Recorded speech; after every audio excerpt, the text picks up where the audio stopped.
Did you know that the first Galaxy Z Fold 8 leak says Samsung might make it thicker on purpose, and that tiny bump could finally deliver the battery upgrade? Samsung fans have been begging for since 2021. Alright, here's the rumor. Early renders of the Z Fold 8 just dropped, and on the surface, it looks familiar. But the numbers tell a different story. This year, instead of chasing ultra-thinness at all costs, Samsung might be trading a hair of thinness for something that actually changes day-to-day life, battery life, charging speed, and maybe even the return of a feature people still complain about losing. These renders are credited to OnLeaks, working with Android headlines, so the usual caveat applies. This is a leak, not a product page. Dimensions can change, materials can change, but when dimensions leak this early, they tend to be directionally correct, and the direction here is surprising. Last year, the Z Fold 7 shocked a lot of Android fans because Samsung, the company known for safe, tiny upgrades, finally made moves that felt competitive again. So the big question now is simple. Is the Z Fold 8 a boring refinement? Or is the boring part exactly what unlocks the most important upgrade? First, the hard numbers, because that's where the whole story starts. According to the leak, the Z Fold 8 measures 158.4 by 72.8 by 9 mm when folded and 158.4 by 143.2 by 4.5 mm when unfolded. So what changed? When it's closed, it's about 0.1 mm thicker than the Z Fold 7. That is basically nothing. You will not notice 0.1 mm in your pocket. You won't feel it in your hand. If someone gave you a Z Fold 7 and a Z Fold 8 blindfolded, you'd never call that out. But when it's open, it's reportedly 0.3 mm thicker. That's still not huge, but it's enough to trigger the obvious question. Why would Samsung add thickness at all in 2026, when every spec sheet flex is about being thinner? Now here's the part that matters. The leak suggests the height and width are essentially unchanged. That tells us Samsung isn't using this model for a dramatic redesign. And it also matches another rumor floating around. Samsung may be cooking up a different wide foldable for a future lineup, something meant to answer the whole short cover screen complaint in a more dramatic way, and maybe even position itself against Apple's long-rumored folding iPhone. In other words, the Z Fold 8 might be the steady, familiar Z Fold, not the experimental one, not the new form factor one, the one that's supposed to sell reliably and not scare anyone off. So if the outside looks familiar, why mess with thickness? Because of the most overdue upgrade in this entire product category, the battery. The Z Fold line has been stuck at 4,400 milliampere-hours for a long time. Like a long time. You have to go all the way back to the Z Fold 3 in 2021 to find the beginning of this plateau, and even then, it was already frustrating because the Z Fold 3 actually dropped capacity compared to the Z Fold 2. That was the era of we made it thinner, sorry about endurance. Meanwhile, the rest of the foldable market moved on. Some brands leaned into huge silicon carbon batteries. Others just accepted a little more weight and thickness and gave people the capacity they actually need to power two displays, heavy multitasking, and cameras that love chewing through battery. Even Google, with a Pixel Fold line, which is not exactly famous for being ultralight, has been playing in the 5,000 milliampere-hour neighborhood.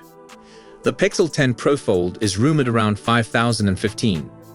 So Samsung sitting at 4,400 has looked less like a design choice, and more like we're behind. Now the Fold 8 rumor changes that 5,000 milliamp-hours, finally. That number is important not because it's some magic capacity that guarantees greatness, but because it's the first time in years that the Z Fold line would meaningfully step up in raw energy. And on a foldable, raw energy matters more. You're running a big internal panel, plus an external panel, higher refresh rates, always-on features, split-screen multitasking, and AI tools. It's not a normal slab phone workload. So if Samsung truly bumps the Z Fold 8 to 5,000, that's a jump of 600 milliamp-hours over what Fold users have been living with. That's big enough to change behavior. That's the difference between I'll take the charger just in case, and I'm probably fine. And it explains the thickness rumor. Samsung may have decided that the thinness race isn't the one that wins customers anymore. especially not if you're already selling a phone that's thicker than a typical flagship when folded. At that point, the practical win is endurance, not bragging rights. Now let's talk about the other half of the battery story, charging. There's speculation about 45-watt fast charging for the Fold 8, mirroring the kind of move we saw on Samsung's S series. If that happens, the impact is huge, even if you never charge from 0 to 100. Fold owners don't want a charging test. They want fast top-ups, 20 minutes before heading out, 10 minutes between meetings, and a quick plug-in while you're getting ready. And faster charging makes a foldable feel less stressful, because you can recover quickly. So a slightly thicker Fold 8 with a 5000 milliamp-hour battery and 45-watt charging would be Samsung basically admitting something. Thinness isn't the pain point. Power anxiety is. Okay, so does that thickness hint to anything else? Android headlines floated the idea that the thicker chassis could mean the return of a digitizer for S Pen support. That's the dream for a lot of people because the Z Fold has always felt like it wants to be a pocket tablet, but stylus support has been awkward. Cases, compromises, limitations, and the whole question of how you store it. But here's my take based on the numbers. 0.1 millimeters folded is tiny. That doesn't scream we redesigned the whole stack to bring back a digitizer. It screams we optimized the internals to fit a bigger battery. So if S Pen support gets better this year, awesome. But I wouldn't buy the Z Fold 8 based on that hope. Instead, the safe expectation is a Z Fold 7-like experience with polish, not a reinvention. Which brings us to displays and cameras. The leak suggests both displays are basically unchanged, so don't expect a massive jump in size or a radical aspect ratio change here. Also, it looks like Samsung is not going back to the under-display camera on the inner screen. That's actually good news for anyone who cares about image quality. Under-display cameras are cool tech, but the photos tend to look soft and weird, and most people would rather have a normal hole punch and better results. On camera hardware, the ultra-wide is rumored to get bumped to 50 megapixels. The rest, according to the leak, seems to carry over. That's a classic Samsung move. Upgrade one part of the camera stack, keep the rest consistent, and lean on processing improvements. Now, will that matter? If you're a Z Fold buyer, cameras matter, but they're rarely the number one reason you buy the device. You buy it for the screen experience, reading, multitasking, gaming, editing, working, or just having a phone that becomes a small tablet. The cameras just need to be good enough that you don't feel like you're sacrificing too much to get the foldable lifestyle. So for most people, the big headline isn't 5th ultra-wide. The headline is, does it last longer and charge faster? Because here's the reality. Battery life is the silent deal breaker. When it's bad, you stop trusting the phone. And when you stop trusting the phone, you stop using the features you paid for. You don't multitask as much. You don't crank brightness. You don't use the big screen when you're out. You basically turn your expensive foldable into a cautious, stressed-out slab phone. A fold that lasts all day changes everything. It gives you permission to use it properly. Now, price. There's speculation Samsung wants to hold the line at around $2,000. That would make sense. Keep the Z Fold positioned as premium, but don't push it into an even more absurd bracket.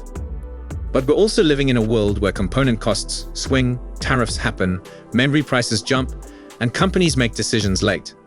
So anyone claiming they know the exact price months ahead of launch is basically guessing. Even Samsung may not have the final number locked until closer to the release window. So where does that leave the Z Fold 8? It positions Samsung as the company that's already done the hard years. Samsung has met your foldable software habits. Multi-window, optimized app behavior, taskbar-style workflows, desktop mode vibes, and all the little quality of life things you only get after several generations of real users complaining. That's the advantage of experience. Samsung knows what breaks. Samsung knows what annoys people. Samsung knows how foldables are actually used, not just how they demo on a stage. Apple, if it launches a foldable, might bring fresh ideas. But it'll also be new. And first-gen hardware is always a question mark. So if Samsung really delivers a Z Fold 8 with better endurance and faster charging, it's a smart defensive move. It shores up the weakest everyday part of the Z Fold experience right before Apple potentially walks in and tries to steal the spotlight with "We solve foldables." And here's the funniest part. The leak that sounds the least exciting, slightly thicker, might be the one that makes the Z Fold 8 the easiest Z Fold to recommend. Because thinness is a showroom stat, battery is a lifestyle stat. Now, quick reality check. These are early renders. Things can change. The internal layout can change. Even the final millimeters can shift. But this leak is pointing in a direction that makes logical sense. Samsung is choosing function over flex. So if you're a Z Fold 7 owner, the decision is going to come down to one question. Do you want more endurance enough to justify an upgrade?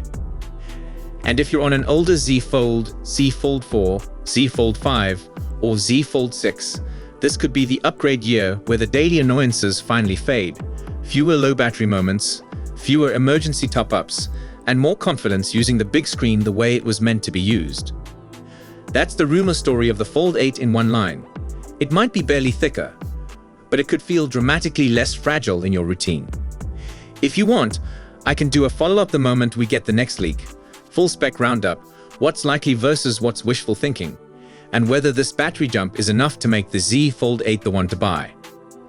Subscribe for that and drop a comment with one thing you want Samsung to fix on the next Z Fold. Battery, cameras, crease, durability, cover screen, price, or all of it.